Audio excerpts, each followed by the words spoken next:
Hello and good evening সকলকে। প্রত্যেককে স্বাগত জানাচ্ছি অ্যাসপিরেন্ট আড্ডাতে। আশা করি প্রত্যেকে ভালো আছেন এবং সুস্থ আছেন।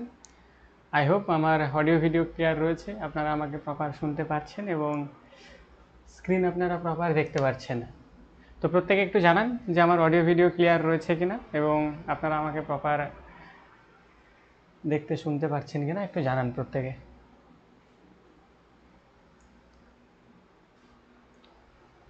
চলুন, এখনও অনেকে জয়েন করছেন, এমনটা তো হওয়ার কথা নয়। আজকের ক্লাস তো আমি অনেক আগেই জানিয়ে দিয়েছি আপনাদের, সকালের দিকে জানিয়েছি যে আজকে আপনাদের 9-10 মানে 9টা 10 আপনাদের পলিটি ক্লাস হবে।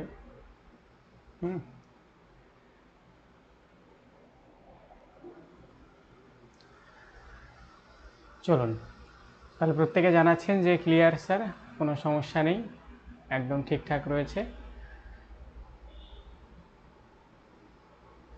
স্যার আজ পিআইসি মানে কি, পিকচার কি, এগুলো তো সব কোডিং ভাষা আর কি। এগুলো সেই মেসেজের বয়ফ্রেন্ড গার্লফ্রেন্ডের যে কোডিং ভাষা, এগুলো ঠিক বুঝি না আর কি। তো যাই হোক, ভালো আসছে, তো যাই হোক, ভালো হলেই ভালো। চলুন আমরা আজকে শুরু করব আজকের ক্লাস। হ্যাঁ, 6 OBI মানে ছবি, এই ব্যাপার, কোয়ালিটি, আচ্ছা আচ্ছা আচ্ছা, বাহ, ঠিক আছে, আই এম বুঝা। চলুন তাহলে শুরু করছি আজকের ক্লাস। আপনারা আমাকে প্রপার শুনতে পাচ্ছেন, দেখতে পাচ্ছেন এবং আশা করছি আপনারা মাইক অন করতে পারছেন। কেউ একজন একটু মাইক অন করুন। বাহ বাহ, মাইক অন করা যাচ্ছে, মাইক অন করা যাচ্ছে। তাহলে চলুন শুরু করছি আজকের ক্লাস। আজকে আমরা আলোচনা করব হচ্ছে পার্লিয়ামেন্ট বা সংসদ। পার্লিয়ামেন্ট বা সংসদ ভীষণই গুরুত্বপূর্ণ একটা টপিক। আমি যদি পুরো পলিটিটাকে ওঠাই আর কি, পলিটির দুটো চ্যাপ্টার হচ্ছে ভীষণ গুরুত্বপূর্ণ। একটা হচ্ছে ফান্ডামেন্টাল রাইট, যা আমরা অলরেডি কভার করে এসেছি, ফান্ডামেন্টাল রাইট। আর একটা হচ্ছে এই পার্লিয়ামেন্ট। এই দুটো হচ্ছে পলিটির আমাদের সবচেয়ে গুরুত্বপূর্ণ পার্ট। তো আমরা ফান্ডামেন্টাল রাইট করে এসেছি, আজকের ক্লাসে আমরা সংসদ বা পার্লিয়ামেন্ট নিয়ে বিস্তারিতভাবে আলোচনা করব। ক্লিয়ার? চলুন তাহলে শুরু করা যাক।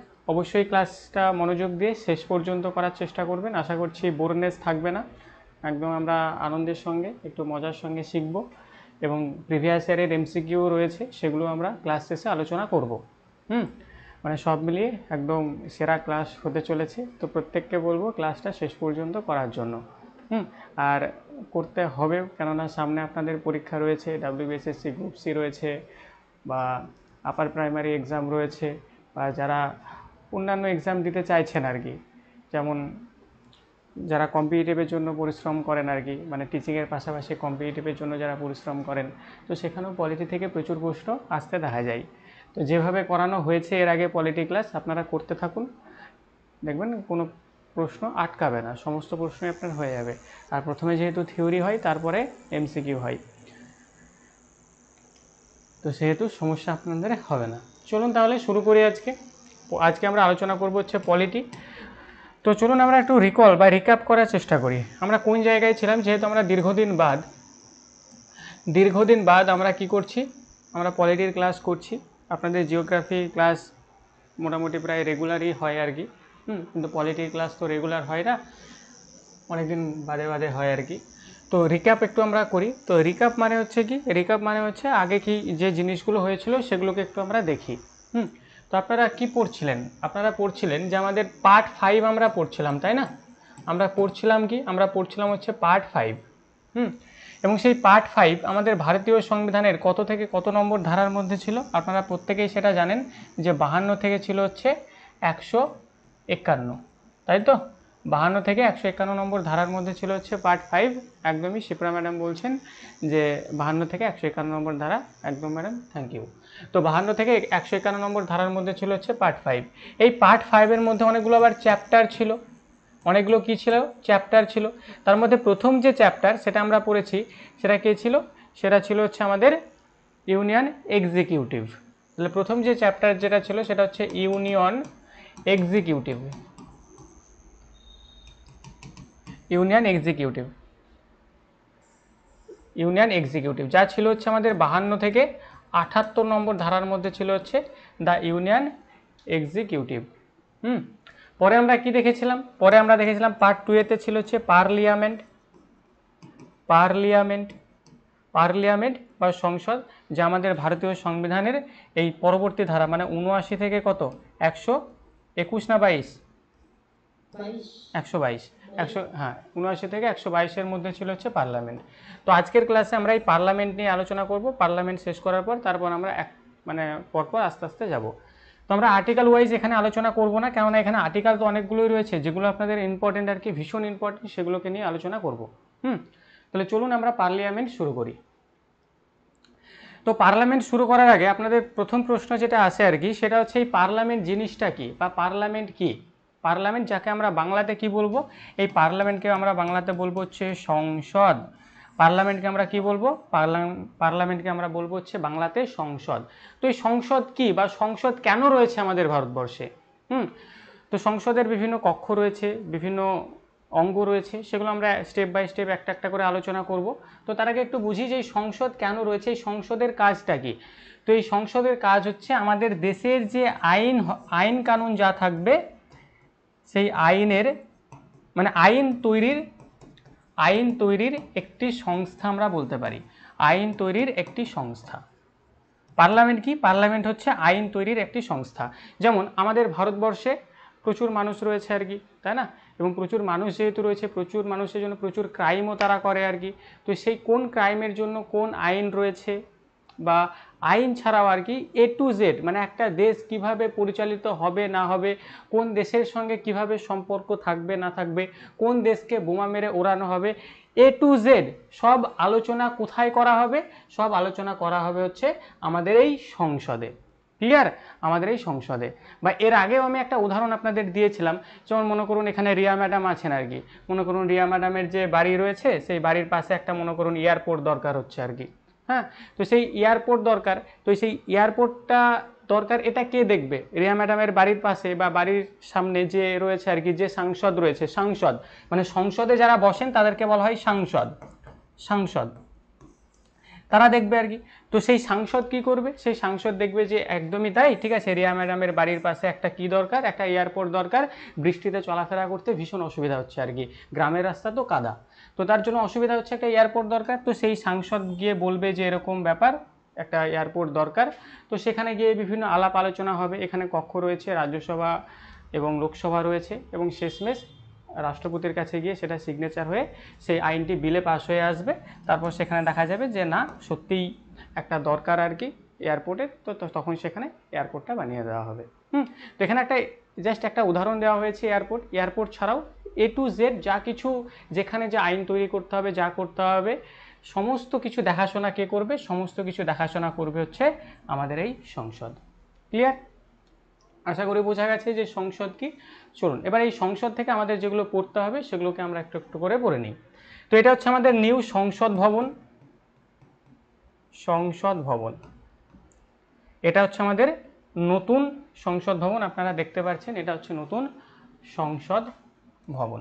তো এই সংসদ ভবন থেকে আমাদের কিছু প্রশ্ন আছে, সেগুলোকে আমরা একটু দেখব। সবার প্রথমেই মানে যেখানে ওই আলোচনাটা করা হবে, যেখানে এয়ারপোর্টটা তৈরি হবে কি হবে না সেটা নিয়ে বিচার বিশ্লেষণ করা হবে, সেই জায়গাটাকে আমরা কি বলছি, সংসদ ভবন। মানে কোনো এক জায়গায় বসে তো মিটিংটা করতে হবে, সেই মিটিং করার যে জায়গাটা সেটাকে আমরা বলছি সংসদ ভবন। তো এটা আপনারা দেখতে পাচ্ছেন, এটা হচ্ছে ওল্ড সংসদ ভবন, এটা হচ্ছে ওল্ড সংসদ ভবন। আর এই যে সংসদ ভবনটা, এটা হচ্ছে নিউ সংসদ ভবন, নিউ এটা মানে এটা হচ্ছে নতুন সংসদ ভবন, আর এটা হচ্ছে ওল্ড সংসদ ভবন। এখান থেকে কিছু প্রশ্ন আসে, যেমন আপনাদের যে ওল্ড যে সংসদ ভবনটা, the building was designed by British architect, মানে এই যে বিল্ডিংটা, এই বিল্ডিংটাকে কে নির্মাণ করেছিল, মানে এর ডিজাইনার কে ছিল, এর ডিজাইনার ছিল হচ্ছে ব্রিটিশ আর্কিটেক্ট এডউইন লুটিয়ান্স ছিল এই যে পুরনো যে আমাদের সংসদ ভবন, সেই পুরনো সংসদ ভবনের ডিজাইনার। অ্যান্ড হারবার্ট বেকার এবং এডউইন লুটিয়ান্স, এই দুটো প্রশ্ন আপনাদের প্রিভিয়াস ইয়ারে এসেছে, তো এটাকে খেয়াল রাখতে হবে। And was constructed between 1921 and 1927, কবে শুরু হয়েছিল এটা? 1921 থেকে 1927 মধ্যে এটা শুরু হয়েছিল, এবং এই সময়ের মধ্যে সেটা তৈরি হয়েছিল, 1921 থেকে 1927। ইট ওয়াজ ওপেন্ড ইন জানুয়ারি 1927 এবং এটা কবে থেকে চালু হয়? চালু হয়েছিল 1927 সাল থেকে পুরনো সংসদ ভবনের কাজ চালু, এই মানে এখানে আলোচনা শুরু হয়েছিল 1927-এ, আর এটা চলেছিল মানে এটা তৈরির যে পরিকল্পনা সেটা চলেছিল 1921 থেকে 1927-এর মধ্যে। ক্লিয়ার? এটা ছিল কি? এটা ছিল আমাদের পুরনো সংসদ ভবন, আর এই হচ্ছে আমাদের নতুন সংসদ ভবন। এবং এই নতুন সংসদ ভবন যদি দেখেন, এর ডিজাইনার কে ছিল? এর ডিজাইনার হচ্ছে বিমল প্যাটেল। বিমল প্যাটেল, বিমল প্যাটেল হচ্ছে এই নতুন সংসদ ভবনের ডিজাইনার। ক্লিয়ার? আর এই নতুন ভবন তৈরি করতে খরচ যেটা হয়েছে সেটা হচ্ছে 971 কোটি টাকা, 1971 কোটি টাকা। তাহলে এই যে এই হচ্ছে নতুন সংসদ ভবন, এই নতুন সংসদ ভবন তৈরি করতে খরচ কত হয়েছে? খরচ হয়েছে 971 কোটি টাকা। এবং এখানে যদি দেখেন, এখানে A to Z সব কিছু রয়েছে, আমাদের ইন্ডিয়া গেট থেকে শুরু করে আমাদের যে সুপ্রিম কোর্ট, তারপর লোকসভার জন্য যেটা থাকে আর কি, রাজ্যসভার জন্য যে হাউসটা সেটাও রয়েছে, এবং সেই সঙ্গে এখানে প্রধানমন্ত্রী ভবন, উপরাষ্ট্রপতি ভবন, রাষ্ট্রপতি ভবন, A to Z সব এই জায়গায় রয়েছে, মানে একটা জায়গার মধ্যে সবটা রয়েছে। তো আগের থেকে বেশ সুবিধাই হয়েছে আর কি, তাই না? আগে কি হতো? আগে মনে করুন এটা হচ্ছে পার্লামেন্টারি হাউস, এখানে বিভিন্ন যৌথ অধিবেশনগুলো এখানে হতো, যদি লোকসভার আলাদা করে সভা হতো তাহলে অন্য জায়গায় গিয়ে করতে হতো, প্রধানমন্ত্রী ভবন অন্য একটা জায়গায় ছিল আর কি। তো এর ফলে কি হতো? প্রচুর গাড়ি ছিল আর কি, বা প্রচুর গাড়িতে সেখানে প্রত্যেকটা গাড়ির ড্রাইভার ছিল, প্রত্যেকটা গাড়ির ড্রাইভারের সঙ্গে প্রত্যেকটা গাড়িতে তেল লাগতো, পেট্রোলের খরচ ছিল, এবং সবচেয়ে বড় কথা যেটা সেটা হচ্ছে প্রচুর মানে যানবাহন যেহেতু চলতো আর কি, দুর্ঘটনা ঘটতেই থাকতো আর কি, মানে প্রচুর জ্যাম লেগেই থাকতো।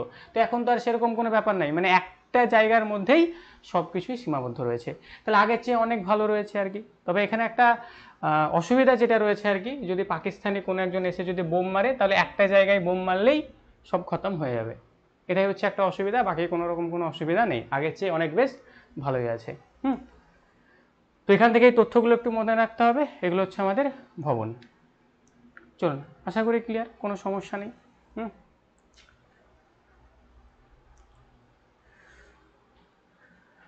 চলুন নেক্সট। চলুন, এখানে একটা প্রশ্ন, 67তম BCS প্রিলিমিনারি 8ই মে 2022-এ এসেছিল, যে সেন্ট্রাল যে ভিস্তা প্রজেক্ট, এই প্রজেক্টটার নাম যেটা দেওয়া হয়েছিল এটা হচ্ছে central vista project, central vista project. তাহলে এই যে প্রজেক্টটা, এটার নাম ছিল হচ্ছে সেন্ট্রাল ভিস্তা প্রজেক্ট। এখান থেকে একটা প্রশ্ন আপনাদের এসেছে, 67তম BCS প্রিলিমিনারি মানে বিহারের, বিপিএসসি মানে বিহার পাবলিক সার্ভিস কমিশন। তো সেখানে প্রশ্ন এসেছে যে সেন্ট্রাল ভিস্তা বলতে কি বোঝায়? যে নয়া দিল্লিতে একটি আইটি পার্ক নির্মাণ, এটাকে আমরা সেন্ট্রাল ভিস্তা প্রজেক্ট বলছি, নাকি একটি নতুন সংসদ, ধানমন্ত্রী, এখানে একটা প্রো হবে আর কি, প্রধানমন্ত্রী এবং উপপ্রধানমন্ত্রী বাসভবন, উপপ্রধানমন্ত্রীর, আচ্ছা উপরাষ্ট্রপতির বাসভবন এবং একটি সাধারণ কেন্দ্রীয় সচিবালয় নির্মাণ। তিনি বলছে নয়াদিল্লিতে একটি বাণিজ্যিক এলাকা নির্মাণ, দিতে বলছে সকল মন্ত্রীর জন্য বাসস্থান নির্মাণ, আর দিতে বলছে যে উপরে কোনোটি নয় বা একটিরও বেশি, এরকম বলছে। তাহলে এখানে বলুন আনসার আপনারা কি করবেন? বলুন, সেন্ট্রাল ভিস্তা প্রজেক্ট কি?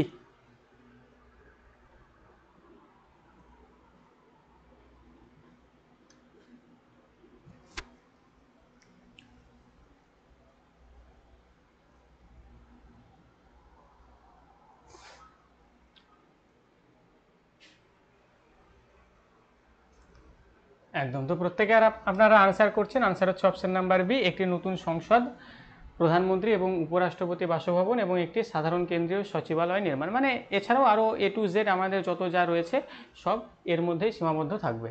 ক্লিয়ার? চলুন এবার আমরা আস্তে আস্তে যাই। তো আমাদের পার্লামেন্ট শুরু হচ্ছে কত থেকে কত নম্বর ধারার মধ্যে? 79 থেকে শুরু হচ্ছে আর শেষ হবে হচ্ছে 122-তে গিয়ে, মানে 122-এ গিয়ে শেষ হবে। তাহলে 79-তে শুরু হলো আর শেষ হবে কোথায় গিয়ে? শেষ হবে হচ্ছে 122-এ গিয়ে। তাহলে আমরা একটা একটা করে আর্টিকেলগুলো পড়ি। তো প্রথম যে আর্টিকেল সেটা হচ্ছে 79, সব আর্টিকেল আমরা পড়বো না, যেগুলো ইম্পর্টেন্ট সেগুলোই পড়বো, বাকি সব সাইডে।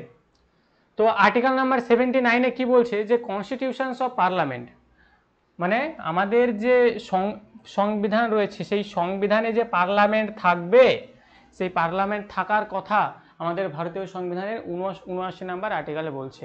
যেমন আপনারা 52 নম্বর আর্টিকেলে কি পড়েছিলেন এবং 63 নম্বর আর্টিকেলে কি পড়েছিলেন? 52তে পড়েছিলেন না যে ভারতবর্ষে একজন রাষ্ট্রপতি থাকবে, 63 নম্বর আর্টিকেলে ভারতবর্ষে একজন উপরাষ্ট্রপতি থাকবে, এরকম পড়েছিলেন তো। তো ৭৯ নম্বর আর্টিকেলে এটাই বলা হচ্ছে যে আমাদের ভারতীয় সংবিধানে একটা পার্লামেন্ট থাকবে, সেই পার্লামেন্টের যে ফরমেশন, সেই ফরমেশন সম্পর্কে এখানে বলা হয়েছে। আর একটু আগে আপনাদের বলা হলো যে A to Z যা আইন কানুন যা থাকবে আর কি, সেগুলো কে বানাবে? সেগুলো বানাবে হচ্ছে সব আমাদের এই পার্লামেন্ট। ক্লিয়ার? সেগুলো কে বানাবে? সেগুলো বানাবে হচ্ছে আমাদের পার্লামেন্ট। পার্লামেন্ট যদি আইন বানিয়ে দেয় আর কি, তাহলে মানে সেখানে যদি আবার রাষ্ট্রপতিও সিগনেচার হয়ে যায়, সিগনেচার যদি করে দেয়, অবশ্যই দুটো কক্ষ আছে আর কি সেখানে, রাজ্যসভা লোকসভা, দুটো কক্ষেই যদি পাস হয়ে যায় এবং সেখানে যদি রাষ্ট্রপতিও সিগনেচার করে দেয়, তাহলে সেই যে আইনটি মানে সেই যে বিলটি, মানে প্রথমে তো বিল আকারে প্রকাশ করা হয় আর কি, সেই বিলটি তারপর আইনে পরিণত হয়ে যাবে। যেমন ইদানিং একটা বিল শুনছিলাম, ফেসবুকে দেখলাম না কোথায়, যে প্রত্যেকটা ছেলেদের 21 বছর বয়সের পর নাকি বিয়ের ব্যবস্থা করতে হবে আর কি, এবং এটা সরকারকে করতে হবে, এরকমটা শুনলাম আর কি। তো জানি না কতটা কি সত্য আছে না আছে। তো আমাদের দেশেও যদি এরকম কিছু একটা চালু হয়, তাহলে ছেলেদের জন্য তো বড় মেহরবানি হবে আর কি, তাই না?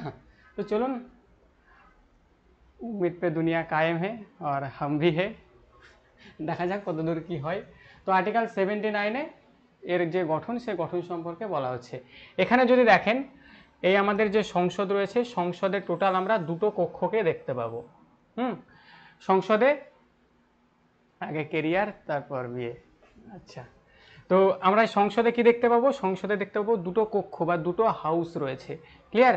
আর এই সংসদের যদি অংশের কথা বলি, টোটাল অঙ্গ কতগুলো? টোটাল অঙ্গ হচ্ছে 3টে। একটা হচ্ছে লোকসভা, রাজ্যসভা, আর হচ্ছে প্রেসিডেন্ট। এই হচ্ছে আমাদের পার্লামেন্টের টোটাল 3টা অঙ্গ। আর যদি কক্ষের কথা বলে, মানে কয়টা হাউস রয়েছে? দুটো হাউস রয়েছে, আপনারা প্রত্যেকেই জানেন। একটা হচ্ছে লোকসভা আর একটা হচ্ছে রাজ্যসভা। এই হচ্ছে দুটো প্রধান কক্ষ, একটা হচ্ছে লোকসভা আর একটা হচ্ছে রাজ্যসভা। এই যে লোকসভা আর রাজ্যসভা, এদের এখন নাম হচ্ছে লোকসভা এবং রাজ্যসভা। এখন নাম কি? লোকসভা, রাজ্যসভা। আপনি যদি প্রথমে যদি দেখেন, মোটামুটি 1952 সালের আগে 1952 সালের আগে এই লোকসভার নাম কি ছিল? লোকসভার নাম ছিল হচ্ছে কাউন্সিল অফ পিপল। বলুন। স্থায়ী কক্ষ, অস্থায়ী কক্ষ এগুলো তো পরবর্তী পূর্ব। আমি 1952 সালের আগে বলছি, মানে যখন আমাদের পার্লামেন্ট তৈরি হলো আর কি, তখন তো এই নামগুলো ব্রিটিশরা দিয়েছিল। লোকসভা, রাজ্যসভা এগুলো আমাদের দেওয়া নাম। তো যখন ব্রিটিশরা এদেরকে কি নাম দিয়েছিল?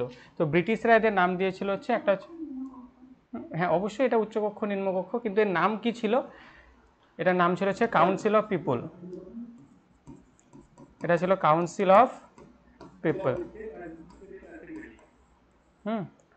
এটার নাম ছিল হচ্ছে কাউন্সিল অফ পিপল। আর রাজ্যসভার নাম কি ছিল? একদম, কাউন্সিল অফ স্টেট।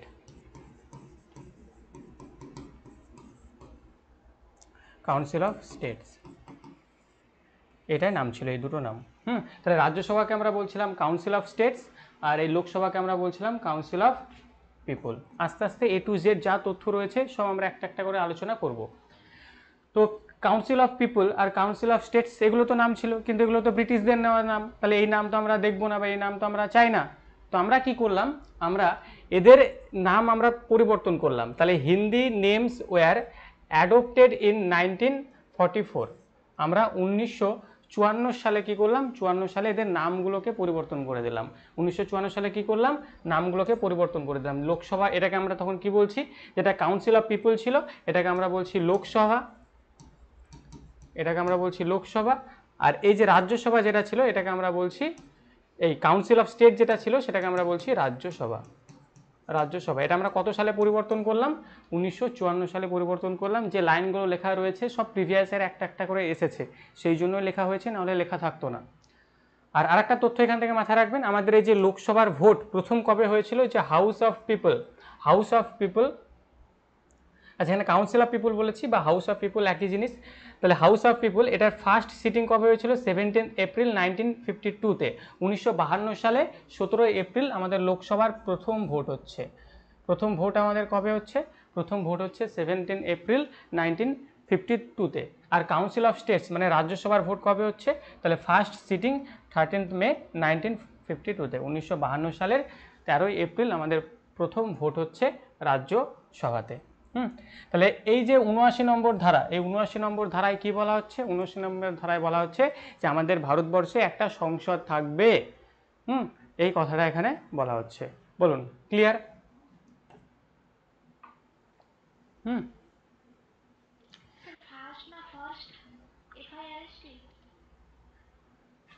আচ্ছা, এই ফার্স্ট মানে কি? এই ফার্স্ট মানে কি দ্রুত সম্ভবত, তাই না? হ্যাঁ, এই ফার্স্ট হবে না, এই ফার্স্ট হবে FIRST, মানে প্রথম যেটাকে বলে আর কি। তো ওটাই।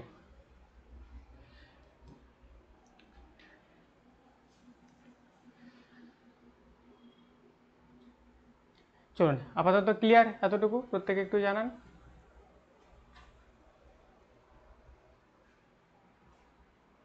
আর একটা তথ্য এখান থেকে খেয়াল রাখবেন, আমাদের এই যে পার্লামেন্ট যেটা আর কি বা সংসদীয় যে ব্যবস্থা, এই যে সংসদীয় যে ব্যবস্থা, এটা কোথা থেকে নিয়ে আসা হয়েছে? এটা নিয়ে আসা হয়েছে ব্রিটেন থেকে।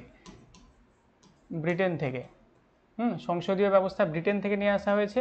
আর যদি বলে এই পার্লামেন্ট শব্দটি কোথা থেকে নিয়ে আসা হয়েছে? পার্লামেন্ট শব্দটি নিয়ে আসা হয়েছে ফ্রান্স থেকে। ফ্রান্স থেকে পার্লামেন্ট শব্দটি নিয়ে আসা হয়েছে। তাহলে শব্দটি মানে ওয়ার্ডটি কোথা থেকে নিয়ে আসা হয়েছে? ফ্রান্স থেকে। আর এই যে পার্লামেন্টে এই যে পার্লামেন্টীয় যে ব্যবস্থাটা যে কিভাবে পরিচালিত হবে বা কিভাবে দেশটাকে পরিচালনা করবে, এটা নিয়ে আসা হয়েছে ব্রিটেন থেকে। চলুন, তাহলে 79 নম্বর আর্টিকেল পড়ে নিলাম।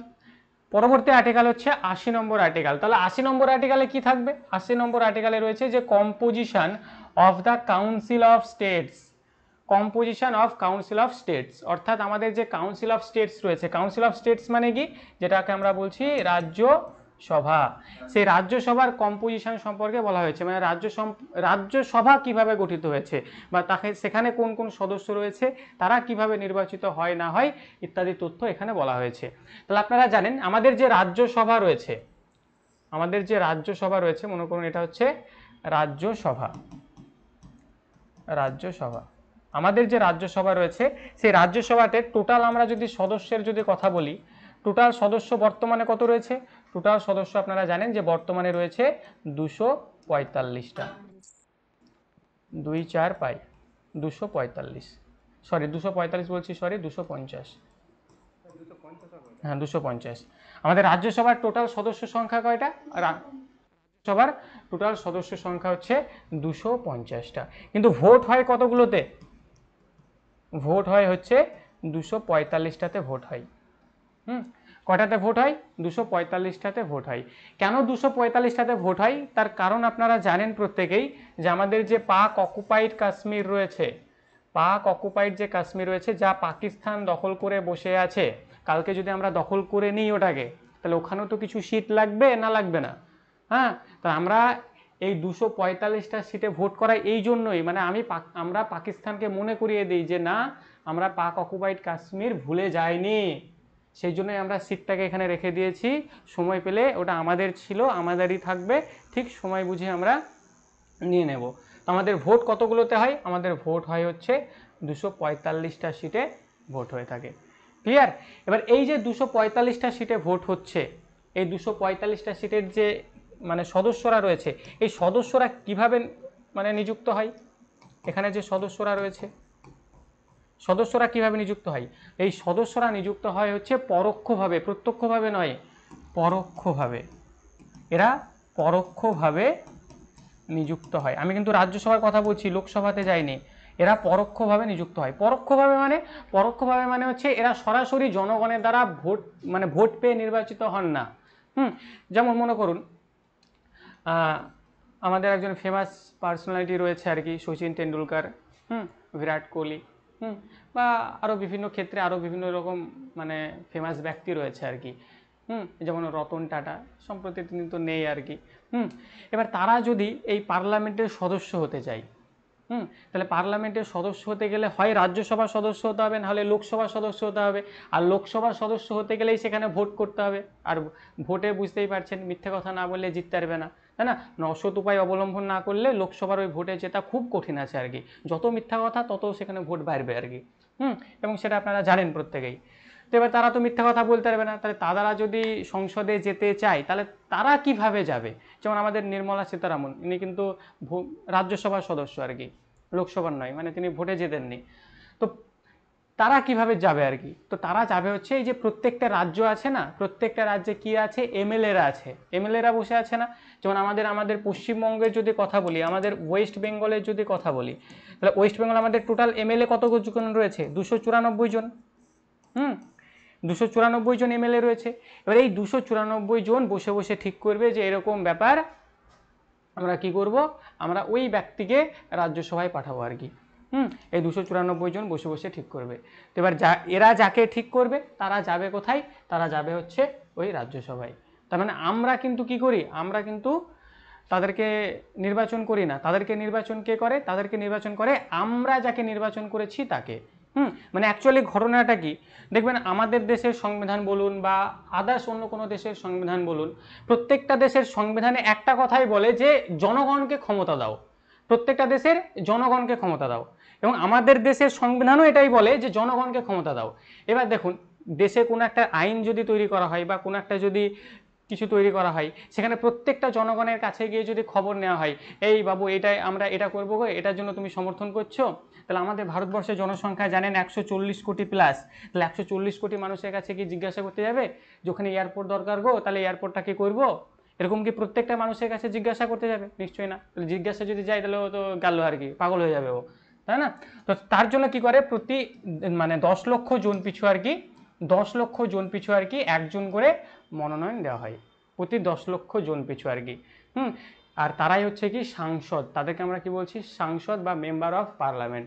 মানে আপনার যে সাংসদ রয়েছে তিনি, মানে আপনার যে বার্তাটা আর কি সে গিয়ে পৌঁছে দেয়। মানে তার বার্তা, মানে আপনার যে বার্তাটা, আপনি তো তাকে ভোট দিয়ে নির্বাচন করেছেন, তাই না? তাহলে সে যেটা বলবে আর কি, একজন সংসদ কোন একটা কথা বলা মানে 10 লক্ষ মানুষ কথা বলা। কেননা সেই 10 লক্ষ মানুষ কি করেছে, তাকে ভোট দিয়ে জিতিয়েছে যে আমার হয়ে ও প্রতিনিধিত্ব করবে, কোনো একটা আইন হোক বা কোনো একটা বিল হোক, আমার হয়ে ওই ব্যক্তি প্রতিনিধিত্ব করবে। ক্লিয়ার? তো তারাই তো হচ্ছে সংসদ।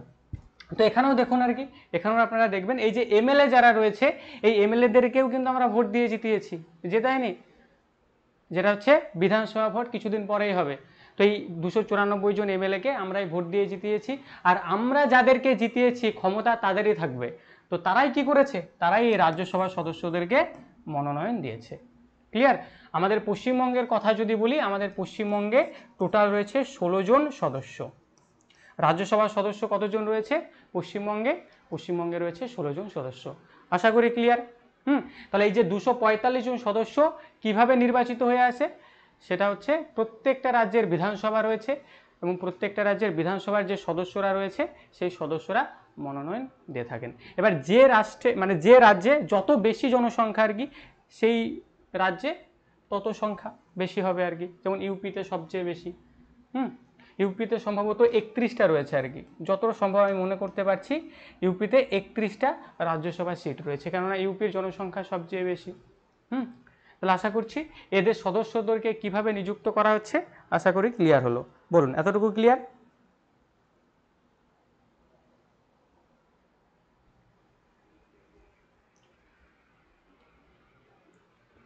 চলুন, এতটুকু ক্লিয়ার। নেক্সট হচ্ছে এই যে 245 জন সদস্য রয়েছে, এই 245 জন সদস্যকে আমরা বললাম এই যে বিধানসভার সদস্যরা মনোনয়ন দিচ্ছে। আর আরেকটা ক্ষমতা এখানে থাকে আর কি, সেটা হচ্ছে রাষ্ট্রপতি, আমাদের প্রেসিডেন্টের একটা ক্ষমতা থাকে। কিন্তু প্রেসিডেন্ট নিয়েও আমি অনেক কথা বলেছি যে আমাদের বাড়িতে পিসির যতটা ভূমিকা আছে প্রেসিডেন্টেরও ভূমিকা ঠিক ততটুকুই। প্রেসিডেন্ট রাগ করলো, ঝাল করলো, তাতে কারোর কোনো কিছু যায় আসে না, প্রেসিডেন্টকে যা বলে সে তাই করে। তো এই 245 জনের মধ্যে মাত্র 12 জনকে, 245 জনের মধ্যে 12 জনকে আমাদের রাষ্ট্রপতি কি করে, মনোনয়ন দিয়ে থাকে। 200 মানে বাকি 245 থেকে 12 বাদ দিয়ে দিন, 245 থেকে 12 বাদ দিলে কত হচ্ছে, 233। তাই না? তাহলে এই 233 আমাদের যে বিধানসভাগুলো রয়েছে সেই বিধানসভা থেকে আসে আর কি, প্রত্যেকটা রাজ্য থেকে আসে। আর এই 12 জনকে কি করে, 12 জনকে রাষ্ট্রপতি দেখে যে ও হচ্ছে তো এরকম ব্যাপার, ও কেউ একজন সাহিত্যে ভালো আর কি, সাহিত্য সংস্কৃতি, সাহিত্য সংস্কৃতি, সাহিত্য সংস্কৃতি, এছাড়া রয়েছে বিজ্ঞান, বিজ্ঞান, এছাড়া আমাদের খেলাধুলা,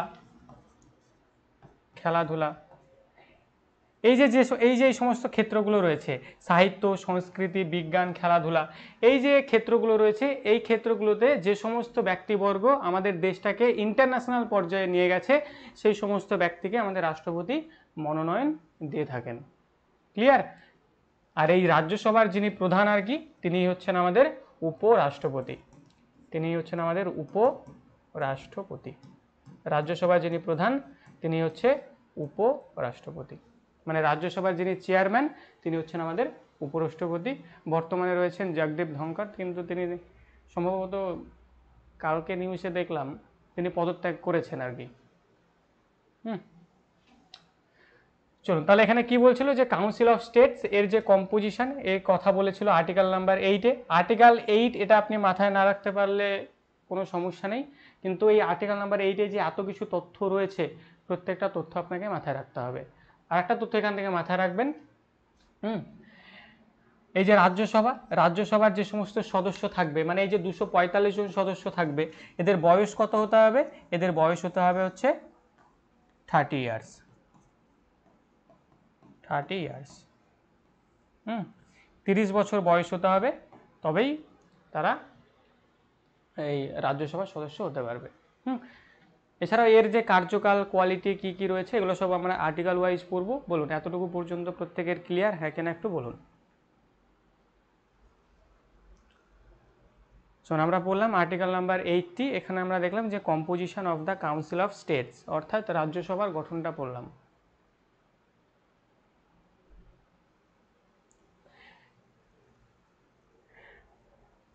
হ্যাঁ, বিধানসভার সদস্যর আগে, বিধানসভার সদস্য হচ্ছে আপনার বাড়ির পাশের যে এমএলএ রয়েছে তারা বিধানসভার সদস্য। যেমন আমাদের ওখানে রয়েছে সাইনা মমতাজ বেগম রয়েছে। এমএলএ যারা দেখবেন যে কোনো কিছু করতে গেলে এমএলএ সিগনেচার লাগে না, এমএলএর বাড়ি যেতে হয়, তো তারা হচ্ছে বিধানসভার সদস্য। এমএলএ যারা মেম্বার অফ লেজিসলেটিভ অ্যাসেম্বলি, যার ফুল ফর্ম MLA। যেমন মমতা ব্যানার্জি কি, মমতা ব্যানার্জিও একটা এমএলএ। আর এই এমএলএদের মধ্যে যারা মানে এমএলএ আমাদের পশ্চিমবঙ্গে রয়েছে 294 জন। এই 294 জনের মধ্যে যারা যে দল সংখ্যাগরিষ্ঠতা অর্জন করবে সেখান থেকে কি হবে, এই মুখ্যমন্ত্রী হবে। যেমন আমাদের মমতা ব্যানার্জি রয়েছে। আর এমএলএ ভোট সামনে 2026-এ আছে, এটাও একটু মনে রাখবেন। তাহলে রিক্রুটমেন্টও হবে আর কি, যাই হোক যেটা হোক হবে।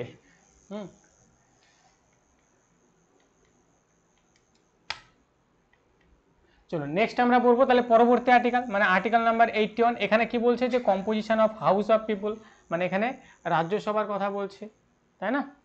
কম্পোজিশন, হ্যাঁ এখানে লোকসভার কথা বলছে। এখানে কোন সভার কথা বলছে? এখানে বলছে লোকসভার কথা। লোকসভা, লোকসভার টোটাল সদস্য কত? হ্যাঁ মিঠুনদা আছে আর কি। তো লোকসভা, হ্যাঁ লোকসভার সদস্য কত? 550, একদমই তাই। টোটাল সদস্য হচ্ছে 550, কিন্তু ভোট হয় কততে? ভোট হয় হচ্ছে 545 ভোট হয়, কিন্তু এবছর যেটা হয়েছে 545 হয়নি, কমেছে। কেন কমেছে সেটাও বলবো। 550টা টোটাল সিট আর 545 ভোট হয়। কেন ভোট হয় তার কারণ হচ্ছে ওই যে বললাম পাক অকুপাইড কাশ্মীরে যদি আমাদের চলে আসে তাহলে সিট তো লাগবে, তো তার জন্য ওটা রাখা হয়েছে। কিন্তু এবছর আমাদের যেটা ভোট হয়েছে সেটা হচ্ছে 543টা সিটে। কতগুলো সিটে ভোট হয়েছে? 543টা সিটে। কেন 543টা সিটে ভোট রয়েছে? যেমন একটু আগে আপনারা দেখলেন যে রাজ্যসভায় 12 জনকে রাষ্ট্রপতি মনোনয়ন দিয়ে থাকে, আর এই লোকসভাতে রাষ্ট্রপতি আমাদের যে প্রেসিডেন্ট আছে, হ্যাঁ এই প্রেসিডেন্ট 2 জনকে মনোনয়ন দিয়ে থাকতো। 2 জন, যে অ্যাংলো ইন্ডিয়ান ছিল, অ্যাংলো ইন্ডিয়ান কারা? অ্যাংলো ইন্ডিয়ান মানে হচ্ছে যারা বিদেশি আর কি, দীর্ঘদিন ধরে ভারতে রয়েছে। আর এটা সেই ব্রিটিশ কাল থেকে আসছিল, মানে যখন পার্লামেন্ট তৈরি হয় তখন তো ব্রিটিশরাই ছিল, তখন ব্রিটিশরা এরকম বলছিল যে আমরা ভারতের জন্য এত কিছু করলাম, ইত্যাদি ইত্যাদি করলাম, তা আমাদের জন্য তো একটা সিট রাখো তোমরা। তো তখন তাদেরকে একটু ভালো রাখার জন্য বা তাদের কথা রাখার জন্য দুটো সিট তাদের জন্য রাখা হয়েছিল, যে অ্যাংলো ইন্ডিয়ান যারা দীর্ঘদিন ধরে ভারতে বসবাস করবে, যাদের নামে কোনো রকম কোনো ক্রিমিনাল রেকর্ড থাকবে না, মানে বিভিন্ন দিক বিচার বিবেচনা করে তাদের জন্য দুটো সিট রাখা হয়েছিল। তো এটাকে কি করা হয়েছে, এই 2019 সালে প্রেসিডেন্ট বলল যে না, ঠিক আছে, রাখা যাবে না, ঠিক আছে রাখা যাবে না, তাহলে হটিয়ে দাও। তো এই দুজন অ্যাংলো ইন্ডিয়ানের যে সিট সেটাকে বাদ দিয়ে দিয়েছে, সেটাকে বাদ দিয়ে দিয়েছে প্রেসিডেন্ট। ক্লিয়ার? তাহলে টোটাল কতগুলো সিটে ভোট হয়েছে? টোটাল সিটে ভোট হয়ে হচ্ছে 543টা। 543টা সিটে টোটাল ভোট হয়েছে।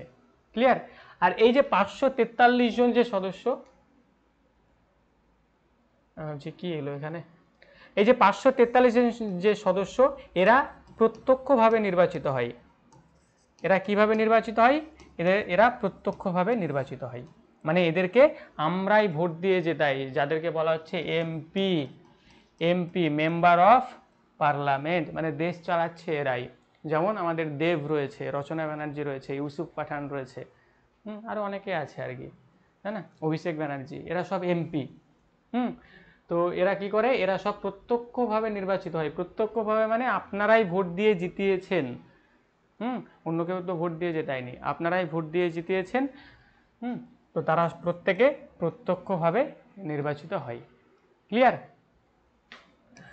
এখানে আরেকটা জিনিস একটু মাথায় রাখবেন, এখানে যে সমস্ত সদস্যরা থাকে আর কি, এদের কার্যকালের প্রত্যেকের মেয়াদ থাকে হচ্ছে 5 ইয়ার।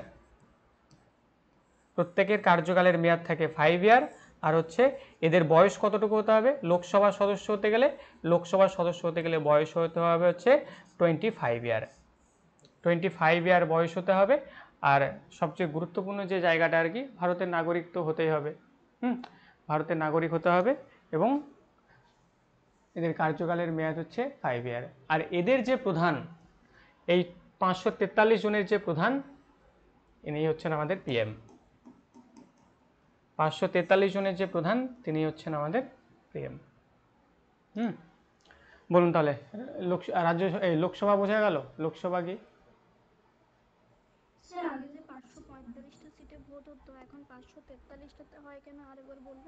হ্যাঁ, তার কারণ হচ্ছে ম্যাডাম, এই 545 জনের মধ্যে দুটো অ্যাংলো ইন্ডিয়ান ছিল। অ্যাংলো ইন্ডিয়ান মানে কি? অ্যাংলো ইন্ডিয়ান মানে হচ্ছে যারা বিদেশি, দীর্ঘদিন ধরে ভারতে বসবাস করছে, তো তাদের জন্য দুটো সিট বরাদ্দ ছিল। যেমন আমাদের সংরক্ষণ থাকে না এসটি ওবিসিদের জন্য, সেরকমই 545টার মধ্যে দুটো সিট এই অ্যাংলো ইন্ডিয়ানদের জন্য বরাদ্দ ছিল। পরে দেখলো যে এরকম ব্যাপার, অ্যাংলো ইন্ডিয়ানদের রাখা যাবে না। তারপর ওই যে যখন পাকিস্তানের সঙ্গে যখন ঝগড়া লাগছিল আর কি, ঝামেলা যখন হচ্ছিল আর কি, তো তখন তো আমেরিকাও সাপোর্ট করছিল না আর কি। তো পরে বাদ দিয়ে দিয়েছে যে যা থাকবে আমাদের দেশের থাকবে, বাইরের থাকবে না আর কি। তো তার জন্য এই দুটো সিটকে বাদ দিয়ে দেওয়া হয়েছে। বোঝা গেল ম্যাডাম? তাহলে এখন ভোট কতটাতে হয়? 543। বলুন, ক্লিয়ার প্রত্যেকের?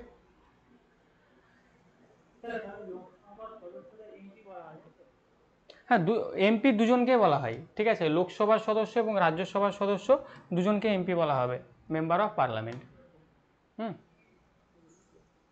লোকসভার সদস্য হোক বা রাজ্যসভার সদস্য হোক, উভয় সদস্যকে আমরা কি বলি? এমপি বলি। তাহলে আমরা 80 নম্বর আর্টিকেলে কি দেখেছিলাম? 80 নম্বর আর্টিকেলে আমরা দেখেছিলাম যে আমাদের এখানে রাজ্যসভার গঠন সম্পর্কে বলা হয়েছিল। 81তে আমরা কি দেখলাম? এখানে লোকসভার গঠন সম্পর্কে বলা হয়েছে, মানে এখানে সদস্য কত থাকবে না থাকবে এবং কিভাবে তারা নির্বাচিত হবে না হবে ইত্যাদি এখানে বলা হয়েছে। আশা করি ক্লিয়ার। চলুন, নেক্সট হচ্ছে 82 নম্বর আর্টিকেল। 82 নম্বর আর্টিকেলে কি বলছে? 82 নম্বর আর্টিকেলে বলছে যে সেন্সাস। সেন্সাস মানে কি? সেন্সাস মানে হচ্ছে জনগণনা। আমাদের সর্বশেষ জনগণনা কবে হয়েছে? 2011তে। 2021-এ হওয়ার কথা ছিল, কিন্তু 2021-এ জনগণনা হয়নি, আপনারা জানেন। আমাদের 26-এ হবে আর কি। তো 2011-তে আমাদের সর্বশেষ জনগণনা হয়েছে। তো সেই 2011-তে যে জনগণনা হয়েছে, সেই 2011 সালের জনগণনা অনুযায়ী আমাদের ভারতবর্ষের যে এমপি যারা রয়েছে তাদের সিট নির্ধারিত হয়। যেমন সাপোজ মনে করুন আর কি, 2011-তে 2011-তে আমাদের ওয়েস্ট বেঙ্গল, সেই ওয়েস্ট বেঙ্গলের জনসংখ্যা ছিল মনে করুন 10 কোটি। কত জনসংখ্যা ছিল? 10 কোটি। এবং এই 10 কোটি জনসংখ্যার জন্য লোকসভা সিট কত ছিল? ওয়েস্ট বেঙ্গলের লোকসভা সিট হচ্ছে 42টা, আর রাজ্যসভা সিট হচ্ছে কতগুলো? একটু আগে বললাম 16টা। এই সিটগুলো ছিল। মানে প্রতি 10 লক্ষ জন পিছু আর কি একজন করে সিট রাখে তারা।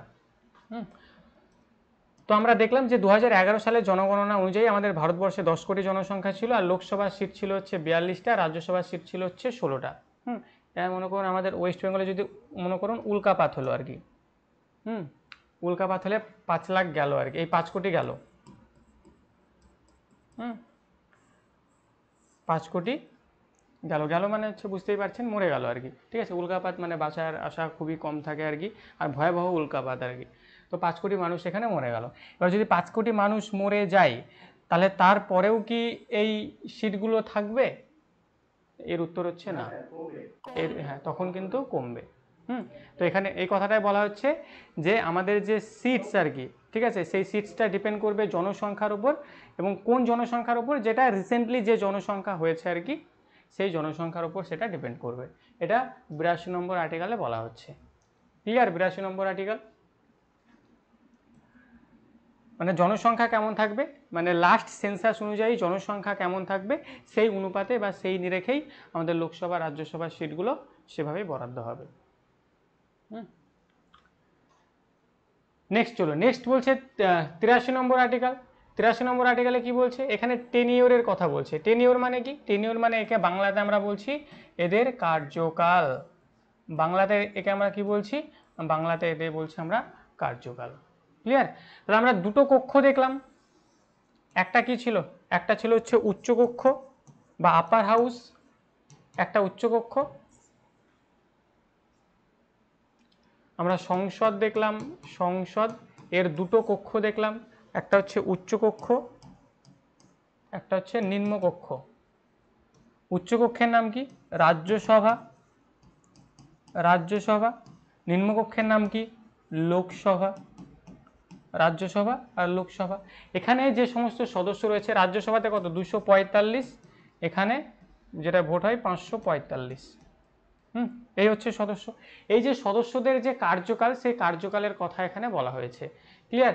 রাজ্যসভার সদস্যদের কার্যকালের মেয়াদ কতদিন? কার্যকালের মেয়াদ হচ্ছে 6 ইয়ার। কার্যকালের মেয়াদ হচ্ছে 6 ইয়ার, আর এখানে কার্যকালের মেয়াদ হচ্ছে এদের 5 ইয়ার। হ্যাঁ, এবার এটাকে কেন করা হয়েছে? কেউ কিছু বলতে পারবেন যে কেন করা হয়েছে এটাকে 6 ইয়ার, এটাকে 5 ইয়ার?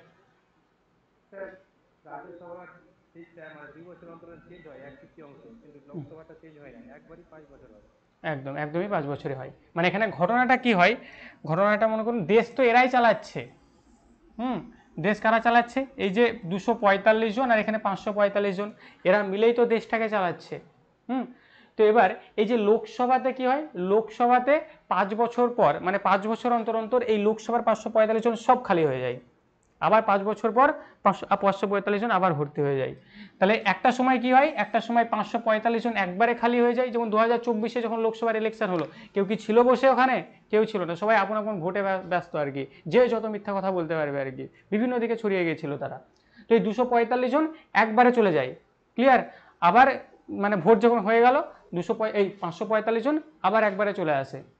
তো এবার যখন 545 জন যখন সবাই একবারে চলে যাবে আর কি, ঠিক আছে, তখন তো এখানে খালি হয়ে যাবে লোকসভা সব, তখন ওটাকে চালাবে কে? মানে দেশটাকে তখন তো কেউ চালাতে হবে, মানে চালাবে কে? তো তখন চালানোর জন্য সেই জন্য রাজ্যসভার কার্যকালের মেয়াদ 6 বছর করা হয়েছে। এবং কিভাবে করা হয়েছে আপনারা জানেন যে এখানে মানে 2 বছর 2 বছর করে নিয়োগ করা হয়। 2 বছর 2 বছর করে নিয়োগ করা হয় মানে একটু ব্যাপারটা আমি গুছিয়ে বলি আর কি। তো মনে করুন 2020 সাল, 2020 সাল, 2022 সাল আর 2024 সাল, তিনটে সাল আমি এখানে লিখেছি। তো এই রাজ্যসভার টোটাল সদস্য কত? 245। এই 245-এর 1/3 কত? 245-এর 1/3 কত হবে? একটু যদি ক্যালকুলেশন লাগাই, 3 8 24, 3 1 3, মোটামুটি 81 জন মতো হবে আর কি। তারপরে কিছু একটা হবে, ঠিক আছে। তো আমি এখানে ধরে নিলাম যে 81 জন মতো আর কি। তো যখন রাজ্যসভার ভোট হয় 81 জন করে ভোট হয় আর কি, মানে 81 জন করে রাজ্যসভাতে এন্ট্রি নেয়। তো 2020-তে 81 জন এন্ট্রি নিয়েছে, 2022-এও 81 জন এন্ট্রি নিয়েছে, 2024-এও 81 জন এন্ট্রি নিয়েছে।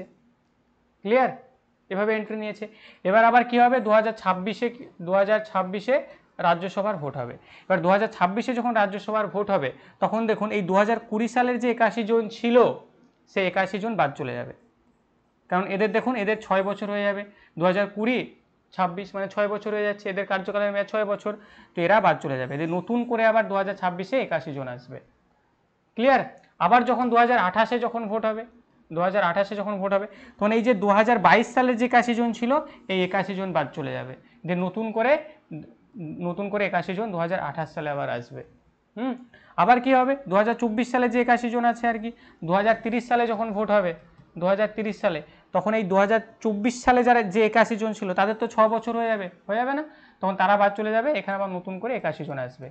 এর জন্য কি হবে দেখুন, যে কোনো সময় যে রাজ্যসভা একদম পুরোপুরি খালি হয়ে যাবে এমনটা হবে না। রাজ্যসভার সদস্যদের কার্যকালের মেয়াদ 6 বছর, মানে প্রত্যেকে কিন্তু 6 বছর করে থাকবে, কিন্তু রাজ্যসভার সদস্যের যে পদ আর কি, পুরো সদস্যে, এটা কখনোই খালি হবে না। আর খালি যদি হয়ে যায়, দুটো সদস্যই যদি খালি হয়ে যায়, তাই দেশটাকে তো চালানোর জন্য কাউকে লাগবে। তো তার জন্য দেখুন কতটা ভাবনা চিন্তা করে সংবিধান লেখা হয়েছে। তো এই হচ্ছে ব্যাপার। তো রাজ্যসভার যে সদস্য তাদের কার্যকালের মেয়াদ হচ্ছে এখানে 6 বছর, আর লোকসভার যে সদস্য তাদের কার্যকালের মেয়াদ হচ্ছে 5 বছর। 5 বছর পর এরা সবাই চলে যায় আর সবাই আবার চলে আসে। আর এখানে এরকমটা হয় না, এই যে এইভাবে 1/3 যায় 1/3 আসে। তাহলে বোঝা গেল এদের কার্যকালটা কেমন। বলুন, রাজ্যসভা এবং লোকসভার কার্যকাল বোঝা গেল। এদের প্রত্যেক 2 বছর অন্তর অন্তর ভোট হয়। মানে ভোট হয়, ভোট তো হয় না, মানে ভোট বলতে ওই বিধানসভা যারা আছে তারা ভোট করে আর কি, তারা পাঠায়, আমরা তো জানতেও পারি না। আমরা জানতে পারি কবে কি করলো তারা, ওরা ওদের আপস কা মামলা, ঠিক আছে, ওরা জানে। লোকসভার সদস্যদের যেমন রাজ্যসভা এরিয়া আছে, ওরা কাজ করতে পারে, তাহলে রাজ্যসভার যারা সদস্য তারা যদি কোনো কাজ উন্নয়নমূলক কাজ করতে, তারা কিভাবে কাজ করবে?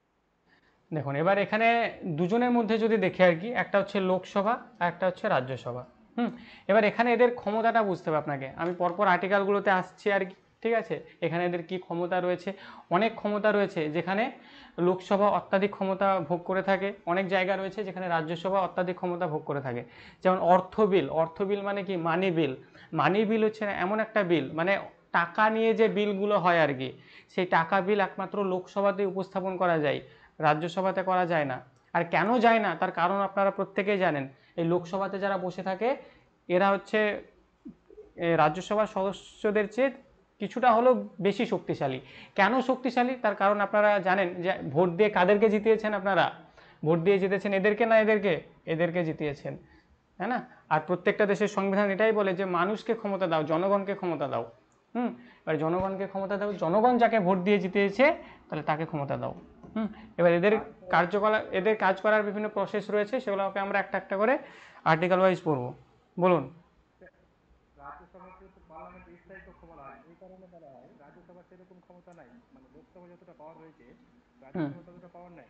এই কারণে নেই যে লোকসভার সদস্যগুলি কিন্তু রাজ্যসভা সিলেক্ট করে, সেই জন্য লোকসভাদের যারা লোকসভা রয়েছে তাদের কর্তব্য অনুযায়ী রাজ্যসভার মানে নেতাগুলোদের কাজ করতে হয়। লোকসভার পাওয়ারটা এখানে মেন আপাতত, সেরকম লোকসভার কাজটা আমাদের আসছে না পরীক্ষাতে, এক্সামতে টেস্ট করছে। হ্যাঁ, লোকসভা তো অনেক অনেক জায়গাতে লোকসভার ক্ষমতাই বেশি। তবে এখানে আপনাদের একটা প্রশ্ন হতে পারে, তাহলে লোকসভাকে উচ্চকক্ষ কেন বলা হলো না, রাজ্যসভাকে উচ্চকক্ষ কেন বলা হচ্ছে, বড় মানে লোকসভাকে না বলে রাজ্যসভাকে কেন বলা হচ্ছে? এর কারণ হচ্ছে এদের বয়সটা বেশি আর কি, এরা হচ্ছে দাদা আর কি। এই জন্য এটাকে উচ্চকক্ষ, মানে এখানে দেখুন বয়স কত বছর পর্যন্ত, মানে কত বছর হলে তারা যেতে পারবে, 30 বছর হলে, তাই না। তাহলে এই লোকসভাতে যারা থাকবে তাদের চেয়ে বড় হবে হচ্ছে রাজ্যসভার সদস্যরা, সেই জন্য এটাকে উচ্চকক্ষ বলা হয়। কিন্তু ক্ষমতার দিক দিয়ে দেখলে অনেক ক্ষমতা রয়েছে যেখানে রাজ্যসভার চেয়ে লোকসভা অনেক এগিয়ে রয়েছে। শোন, আর কারো কোনো প্রশ্ন একটু করুন, কারোর ডাউটস থাকলে অবশ্যই প্রশ্ন করবেন আর কি, ঠিক আছে। যাদের যা ডাউটস রয়েছে না রয়েছে প্রত্যেককেই বলছি প্রশ্ন আপনারা করুন। বিধানসভার সদস্যদের আমরা বিধানসভা ভোটের মাধ্যমে এমএলএদের নির্বাচন করি, আর এমএলএরা রাজ্যসভার সদস্যদের নির্বাচন করেন, তাই তো? হ্যাঁ, এই যে লোকসভার যারা সদস্য এদেরকে আমরা ডিরেক্টলি মানে নিয়োগ করছি আর কি, যেটা লোকসভার ভোট বলে, যেটা ডিরেক্টলি নিয়োগ করছি। আর এই 245 জনকে আমরা নিয়োগ করছি না, আমরা যে এমএলএটাকে নিয়োগ করি আর কি, ওই যে যারা এই যে কয়েকদিন পর বিধানসভার ভোট হবে আমাদের রাজ্যে আর কি, তো এই যে এমএলএদেরকে যাদেরকে নিয়োগ করব আর কি, সেই এমএলএরা এদেরকে নিয়োগ করবে। হুম হুম চলুন, তাহলে 83 নম্বর আর্টিকেল আমরা পড়লাম। হ্যাঁ,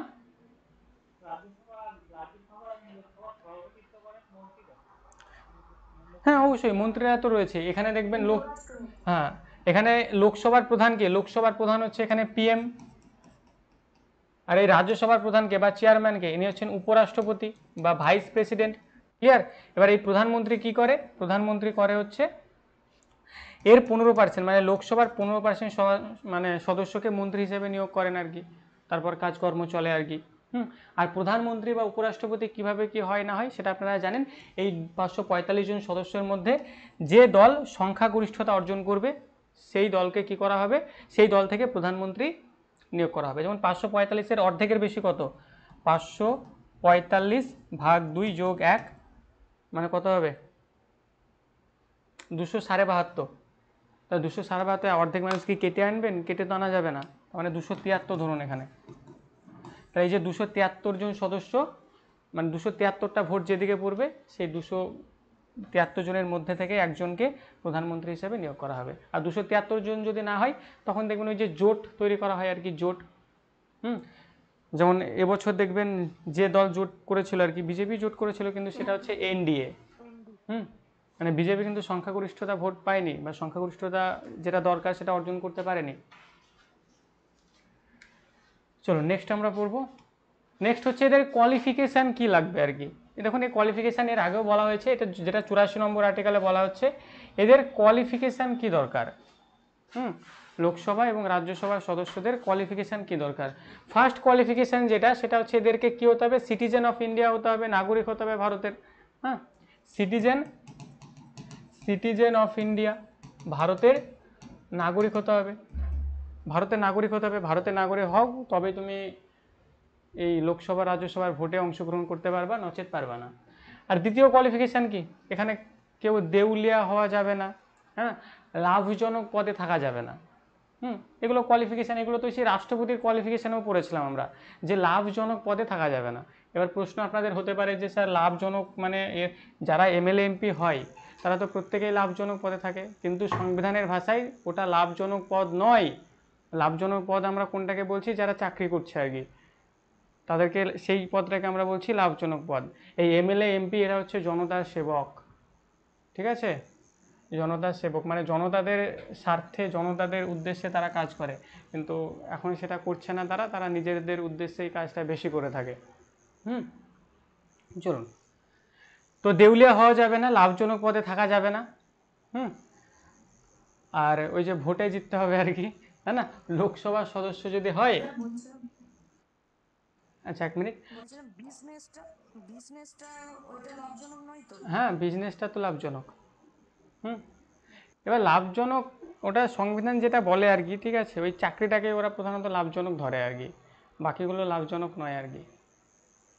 বাকিগুলো সব ঠিক আছে, কারণ অনেক অনেক বিজনেসম্যানও তো কোটি কোটি টাকা, আর টাকা থাকলে তবে কিন্তু ভোটে দাঁড়াতে পারে। মানে ভোটে দাঁড়ানোর মানে ফার্স্ট যে জায়গাটা দরকার হবে সেটা হচ্ছে মানে, আমি কিন্তু ভোটে, লোকসভায় ভোটে দাঁড়াতে পারবো, আমার দাঁড়ানোর কিন্তু ক্ষমতা নেই। লোকসভায় ভোটে দাঁড়াতে গেলে এখন 1 কোটি লাগবে আর কি। তো ভোটে কারা দাঁড়ায়? যাদের টাকা আছে আর কি। তো টাকা থাকা মানেই তো তারা তো আর গরিব নয় আর কি। মানে ওরা অবশ্যই লাভজনক পদে রয়েছে। তো যাই হোক, সংবিধান মানে না, ওরা হচ্ছে জনতার সেবক, জনতাদের জন্য রয়েছে, জনতাদের উদ্দেশ্যে রয়েছে, জনতাদের স্বার্থে রয়েছে, জনতাদের জন্য কাজ করে, করুক। চলুন, তাহলে এই দেউলিয়া হওয়া যাবে না, লাভজনক পদে থাকা যাবে না। আর লোকসভা সদস্য হতে গেলে হচ্ছে বললাম ভোটে জিততে হবে আর কি। আর ভোটে জিততে গেলে বুঝতেই পারছেন কি লেভেলের মিথ্যা কথা বলতে হবে। তো এই ভোটে জেতার মানে লোকসভা সদস্য হতে গেলে ভোটে জিততে হবে, এটা হচ্ছে সবচেয়ে মূল ক্রাইটেরিয়া। এগুলো তো সবাই হয়ে যায়, ভারতের জনগণ, ঠিক আছে, লাভজনক পদ, দেউলিয়া, ঠিক আছে, এখানে ওই যে বয়স, ঠিক আছে, 30 বছর বয়স বা 25 বছর বয়স, এগুলো সবাই অর্জন করে ফেলে। নেই, ভোটে জিততে হবে, এটা হচ্ছে মূল আর কি। আর যদি রাজ্যসভার সদস্য হয় তাহলে এখানে ভোটে জিততে হবে না, কিন্তু ওই যে এমএলএ যারা আছে তাদের মন মতো হয়ে চলতে হবে, বা তাদের মনের মতো হতে হবে। যদি মনের মতো হয় তাহলে হলো, না হলে কেটেও, হ্যাঁ, নাহলে সাইডে থাকো। তাহলে এই হচ্ছে কি 84 নম্বর আর্টিকেলে এদের যে কোয়ালিটি, সেই কোয়ালিটির কথা বলা হয়েছে। ক্লিয়ার? লোকসভা এবং রাজ্যসভায় যে সদস্যরা থাকবে তাদের যে কোয়ালিটি, সেই কোয়ালিটির কথা এখানে বলা হয়েছে। বলুন 84 নম্বর আর্টিকেল ক্লিয়ার? আরও কিছু রয়েছে যে বুঝে নিন আর কি, ঠিক আছে, বুঝে নিলেই তো হয়ে গেল।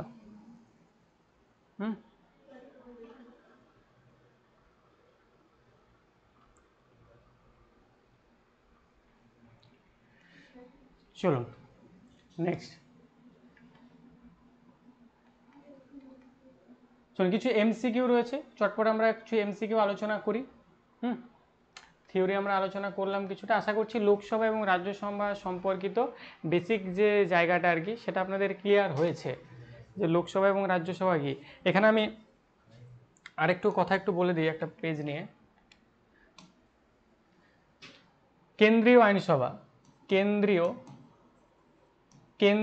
আইনসভা, কেন্দ্রীয় আইনসভা, কেন্দ্রীয় আইনসভার মধ্যে আমরা কি কি দেখলাম? একটা দেখলাম আমরা লোকসভা দেখলাম, যেটা উচ্চকক্ষ লোকসভা। আর কি দেখলাম? রাজ্যসভা দেখলাম, রাজ্যসভা দেখলাম।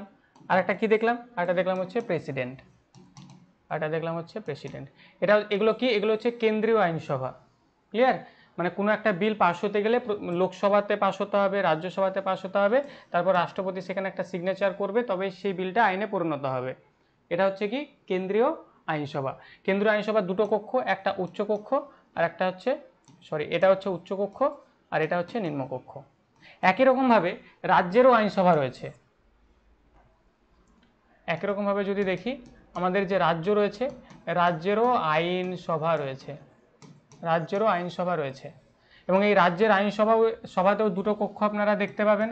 একটা কি দেখতে পাবেন? বিধান সভা দেখতে পাবেন, বিধানসভা। এই বিধানসভা কি? বিধানসভা হচ্ছে নিম্নকক্ষ হচ্ছে বিধানসভা, আর একটা কক্ষ হচ্ছে বিধান পরিষদ। বিধান পরিষদ আমাদের ভারতবর্ষের কোন কোন রাজ্যে রয়েছে? টোটাল 6টা রাজ্যে রয়েছে, আপনারা কমেন্টে জানান। তো এই যে নিম্নকক্ষ বিধানসভা, এই বিধানসভা প্রত্যেকটা রাজ্যেই রয়েছে, কিন্তু বিধান পরিষদ প্রত্যেকটা রাজ্যে নেই। যেমন আমাদের পশ্চিমবঙ্গের কথা যদি বলি, পশ্চিমবঙ্গে বিধান পরিষদ নেই। 1969-এ বিলুপ্ত হয়ে যায়, আগে ছিল, এখন সেটা বিলুপ্ত হয়ে গেছে। তো বিধানসভা যদি দেখি, বিধানসভার সদস্য কতজন? 294 জন, আর এই 294 জনই হচ্ছে এমএলএ, 294 জন হচ্ছে এমএলএ। ক্লিয়ার? তাহলে রাজ্যের কোনো বিল যদি পাস হতে হয় তাহলে কি হবে? রাজ্যের কোনো বিল যদি পাস হতে হয় তাহলে এই যে 294 জন, এর অর্ধেকের বেশি। এবার এখানে প্রচুর মেজরিটি থাকে, মেজরিটির ক্লাস আপনাদের করানো হয়নি, কেননা ওগুলো প্রচুর অ্যাডভান্স লেভেলে আসে। সিম্পল মেজরিটি, তারপর রয়েছে আপনাদের স্পেশাল মেজরিটি, এভাবে টোটাল 4টা মেজরিটি রয়েছে। কোথায় কি লাগে মেজরিটি? সবচেয়ে বেশি মেজরিটি লাগে হচ্ছে জিএসটি আনতে গেলে, জিএসটি বা রাষ্ট্রপতিকে পদত্যাগ করতে হলে, মানে রাষ্ট্রপতিকে যদি আমি তার পদ থেকে তাড়িয়ে দিতে চাই, প্রচুর মেজরিটি দরকার সেখানে। যে জিএসটি আনতে গেলে প্রচুর মেজরিটি দরকার। তো সেগুলো কোন একটা সময় দেখবো আর কি। তো এই সাধারণ যে মেজরিটি সেটা হচ্ছে অর্ধেকের বেশি, এটাকে 2 দিয়ে ভাগ করে 1 যোগ করলে কত হচ্ছে? 2 1 2, 4 2 8, 7 2 14, 147, মানে 148 জন যেখানে ভোট দেবে আর কি। 148 জন ভোট দেওয়ার পর এখানে কে সিগনেচার করবে? আমাদের যে গভর্নর রয়েছে, গভর্নর সিগনেচার করবে, তারপর সেটা আইনে পরিণত হয়ে যাবে। আর আমাদের পশ্চিমবঙ্গে যেহেতু বিধান পরিষদ নেই, তাহলে বিধানসভা যা করবে তাই। আর বিধান পরিষদ আমাদের টোটাল 8টা রাজ্যে রয়েছে, সেই 8টা রাজ্যের লিস্ট আপনারা একটু মাথায় রাখবেন। বলুন কোন কোন 8টা রাজ্যে রয়েছে বিধান পরিষদ? কোন কোন 8টা রাজ্যে রয়েছে? অন্ধ্রপ্রদেশ, বিহার, আচ্ছা চলুন একটা একটা করে করি। বিহার, উত্তরপ্রদেশ, হ্যাঁ বিহার, ইউপি, ম্যাপটাকে মাথায় রাখুন। তাহলে বিহার ইউপি দুটো পেয়ে গেলেন, ঠিক আছে। মহারাষ্ট্র,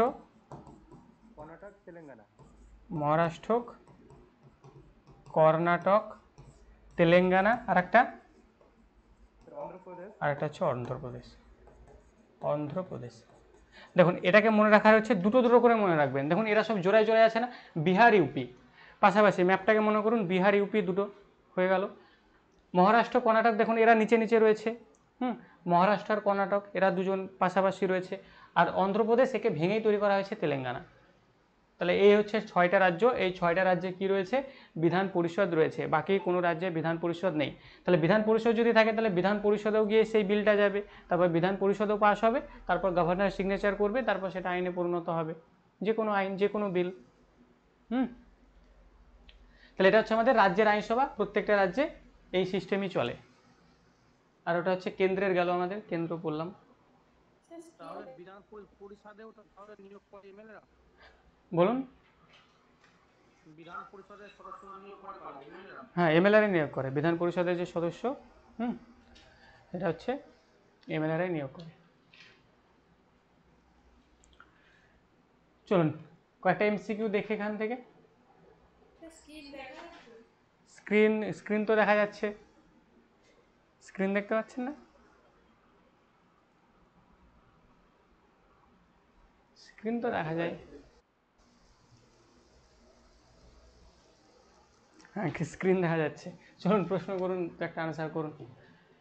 কি বলছে এখানে দেখুন, যে ভারতের সংবিধানের কোন অনুচ্ছেদ অনুযায়ী কোনো ব্যক্তি সংসদের একটি আসন পূর্ণ করার জন্য নির্বাচিত হওয়ার যোগ্য হবে না যদি না তিনি ভারতের নাগরিক হন? প্রশ্ন একটু ঘুরিয়ে ফিরে এদিক সেদিক করে দিয়েছে। According to which article of the Indian constitution a person shall not be qualified to be chosen to fill a seat in the parliament unless he is a citizen of India.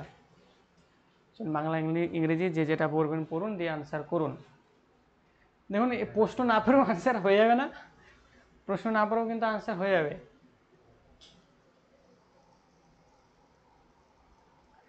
প্রশ্ন না পড়েও answer হয়ে যাবে। আজকে আমরা 76 নম্বর article পড়েছি। 76তে কি ছিল? 76তে ছিল হচ্ছে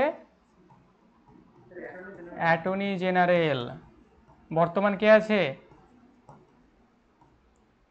অ্যাটর্নি জেনারেল। বর্তমান কে আছে? চলুন জানেন বর্তমান কে আছে অ্যাটর্নি জেনারেল?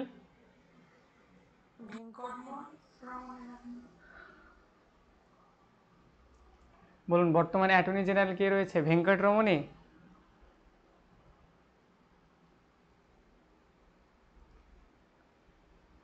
বর্তমানে অ্যাটর্নি জেনারেল রয়েছে আর ভেঙ্কটরমণী। 61 নম্বর ধারায় কি ছিল বলুন? ইমপিচমেন্ট।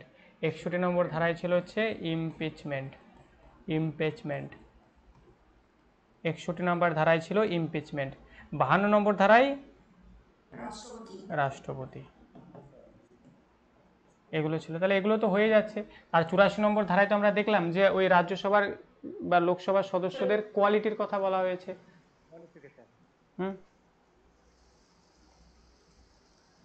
আনসার করবেন। রিমি ম্যাডাম কিছু বলবেন?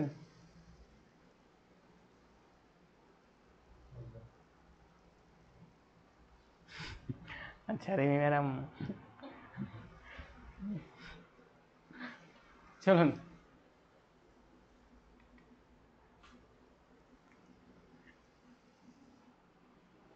মাঝে মধ্যে ভুলেই যাই আমি।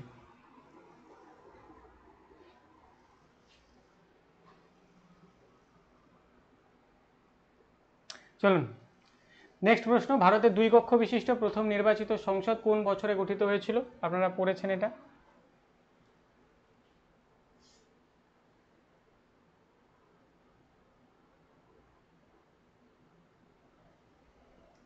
একদম আনসার করবেন 1952।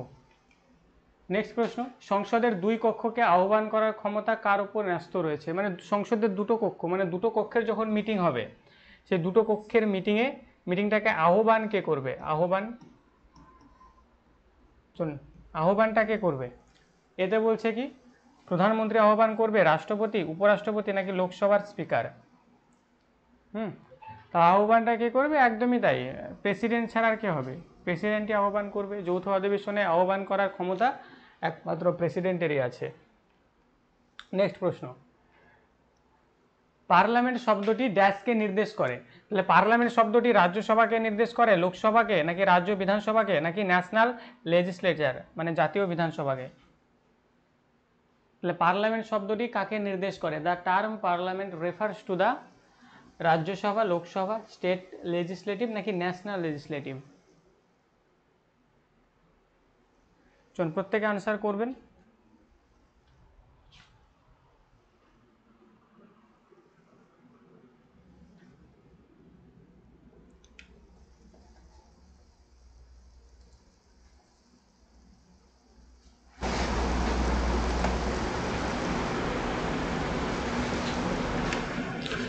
একদমই তাই, আনসার করবেন option number D, national legislature, জাতীয় বিধানসভা।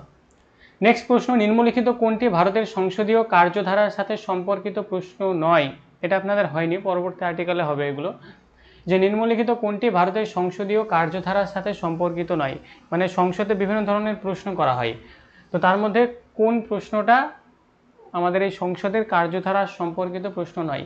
ঠিক আছে, starred questions, unstarred questions, short questions, নাকি লং নোটিস কোশ্চেন্স? আনসার করবেন এই ডিটা। লং নোটিস কোশ্চেন্স করা যায় না, যা হবে সব শর্টে হবে। বি নয় ম্যাডাম, ঠিক আছে, লং নোটিস কোশ্চেন্স, দীর্ঘ সূচনা প্রশ্ন। কেন হলো আমরা পরবর্তীতে জানব। নিম্নলিখিতর মধ্যে কে দেশটির গণতন্ত্রের মন্দির নামে পরিচিত? Which of the following is called the temple of the temple of the countries, ঠিক আছে, ডেমোক্রেসি। তাহলে আমাদের ভারতের গণতন্ত্রের মন্দির নামে কোনটি পরিচিত? রাজঘাট, রাজঘাট না, সেখানে থালঘাট, ভোরঘাট, পালঘাট আছে, কিন্তু ওটা গিরিপথে আছে, ওটা পরে হবে। সুপ্রিম কোর্ট, অশোক স্তম্ভ, নাকি পার্লামেন্ট? হ্যাঁ, পার্লামেন্ট হবে। তাহলে আনসার এখানে করবেন কি? আনসার করবেন অবশ্যই ডি, পার্লামেন্ট। নেক্সট, ভারতের সংসদের প্রসঙ্গে শূন্যকাল কি বা জিরো আওয়ার, এই জিনিসটা কি? তো জিরো আওয়ার কি এটা জানা হয়নি, এটা একটু জেনে নিন। এটা হচ্ছে অপশন নাম্বার এ হবে সঠিক আনসার, যে time immediately after questions hour, মানে প্রশ্নকালের ঠিক পরের যে সময়টা, সেটাকে আমরা বলছি জিরো আওয়ার। মানে কোনো একটা প্রশ্ন করলো যে আমাদের ওখানে এয়ারপোর্ট হবে কি হবে না, ঠিক আছে, হ্যাঁ কি না, তো এই যে প্রশ্নটা করা হলো, এই প্রশ্ন করার পরে যে সময়টা আর কি, সেটাকে আমরা বলছি জিরো আওয়ার। প্রশ্নকালের ঠিক পরের যে সময়, সেটাকে আমরা বলছি zero hour. Clear? Option number A. Next কি বলছে? একজন মনোনীত সদস্য তার আসনে বসার তারিখ থেকে ড্যাশ পরে যদি কোনো রাজনৈতিক দলে যোগ দেয়, তাহলে তিনি সদস্য পদ থেকে অযোগ্য ঘোষিত হবেন। 3 মাস, 6 মাস, 1 বছর, নাকি 1 মাস? একজন মনোনীত সদস্য মানে একজন মনোনীত সদস্য রয়েছে, সেটা লোকসভা রাজ্যসভা উভয়েরই হতে পারে। মনোনীত সদস্য তার আসনে বসার তারিখ থেকে, মানে আসনে বসার তারিখ থেকে ড্যাশ পরে যদি কোনো রাজনৈতিক দলে যোগ দেয়, আরও যদি কোনো রাজনৈতিক দলে যোগ দেয়, তাহলে তিনি সদস্য পদ থেকে অযোগ্য ঘোষিত হবেন। এটা অবশ্যই 6 মাস, 6 মাস ছাড়া গল্প নেই। নেক্সট প্রশ্ন, যে মন্ত্রী কোনো একটি নিরবিচ্ছিন্ন সময়ের জন্য সংসদের কোনো কক্ষেরও সদস্য না হন, তিনি ওই সময়সীমার শেষে মন্ত্রী থাকবেন। এটা আপনাদের আগে করা হয়েছে, যে কেউ একজন মন্ত্রী নয়, তারপরও সে মন্ত্রীর পদে রয়েছে, কিন্তু তাকে মন্ত্রী হতে হবে। সেটা কত মাসের জন্য, মানে কত মাস পরে তাকে হতে হবে সেটা। একদমই, প্রত্যেকে আপনারা আনসার করছেন 6 মাস, 6 কনজিকিউটিভ মান্থ, মানে 6 মাস পর।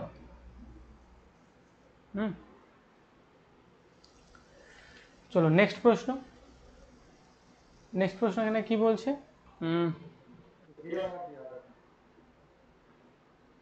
সংসদের অধিবেশন শুরু হয় কি দিয়ে? শূন্যকাল, অবকাশ, প্রশ্নকাল, দৃষ্টি আকর্ষণ প্রস্তাব, কি দিয়ে শুরু হয়?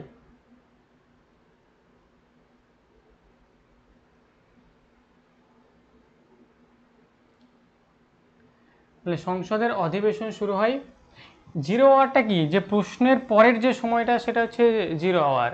এ কেন করেন? প্রশ্নকরণটা হতে পারে, কিন্তু কোশ্চেন আওয়ার তো পরে, অ্যানসার যখন দিব ওটাকে না, এখানে আনসার করবেন অবশ্য অপশন সি, কোশ্চেন্স আওয়ার। মানে সংসদের অধিবেশন শুরু হবে, আগে প্রশ্ন করব তারপরে তো শুরু হবে, আগে প্রশ্ন করলাম না তাহলে হবে? সিস্টেম আছে তো, তো এই সিস্টেম হচ্ছে এটাই, আগে প্রশ্ন করো তারপর যা হবে দেখা যাবে। চলো নেক্সট প্রশ্ন।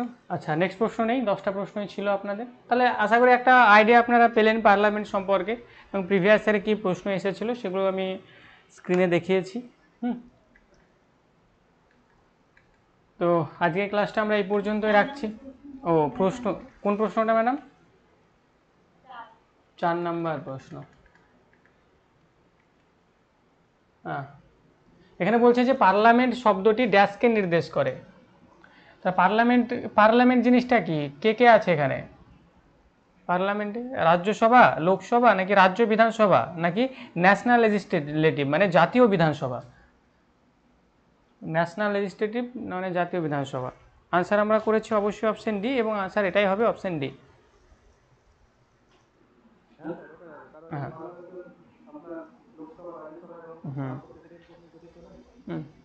কারণ অপশনসগুলো দেখুন না, যে অপশানে পার্লামেন্ট, তার পার্লামেন্ট কি শুধু রাজ্যসভা নিয়ে নাকি লোকসভা নিয়ে? নয়, নয় তো।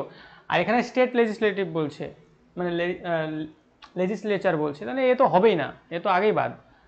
National legislature.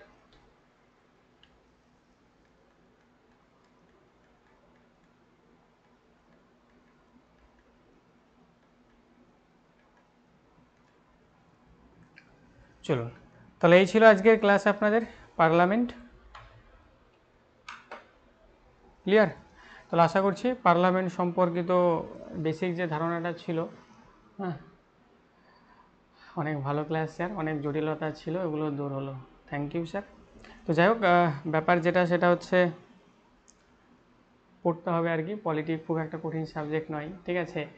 আর ইন্টারেস্টিং সাবজেক্ট পলিটি, বা এর আগেও দেখবেন যে ক্লাসগুলো পলিটির আমার হয়েছে, প্রত্যেকটা ক্লাসেই মানে সেই জোর করে পড়তে হবে এমনটা নয়, বেশ মজার ছলেই আমরা পড়েছি।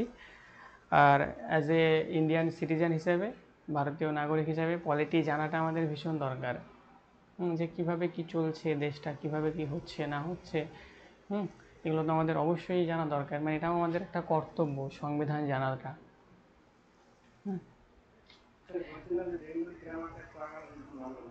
বেঙ্গলি গ্রামারটা ঠিক আছে, কোনো ব্যাপার নেই, সব হবে আর কি।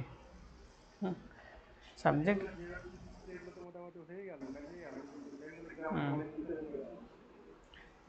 বেঙ্গলি গ্রামারের টোটাল 15টা মানে চ্যাপ্টার আপনাদের রয়েছে, 15টা চ্যাপ্টার, 15 দিন ক্লাস, এক সপ্তাহতে হয়ে যাবে করালে, তাই না? দুটো করে ক্লাস, আর দুটো করে ক্লাস প্রতিদিনই আপনার থাকে।